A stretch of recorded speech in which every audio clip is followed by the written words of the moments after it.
Mohanavani Telugu podcast YouTube ఛానల్కు స్వాగతం. ఈరోజు నేను శివానంద లహరిలోని 74వ శ్లోకంతో భావంతో మీ ముందుకు వస్తున్నాను. నా పేరు బాడ్రేవు ఉమాకామేశ్వరి.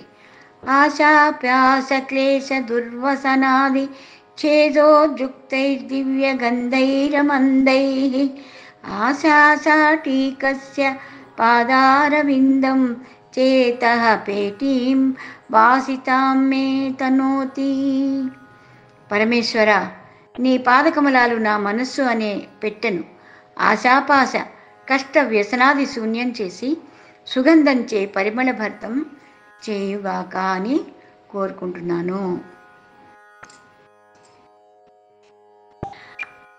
ఆశా మహానేక పాశా నిరాశంబు పంచమహాక్లేశ పంచకంబు దుర్వాసనాగత గర్వాతి దూరంబు దివ్య సౌరభ సముద్దీపితంబు శ్రీ శివానందైక చిత్త ప్రపూరంబు సచ్చిదానందైక సాధనంబు అష్టవిభూతుల కనువైన దేశంబు కష్ట నివారణ కారణంబు.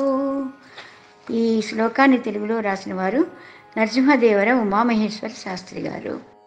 మోహనవాణి తెలుగు పోడ్కాస్ట్ ఛానల్ని లైక్, షేర్, సబ్స్క్రైబ్ చేయండి. ప్రక్కనున్న గంటను మ్రోగించండి.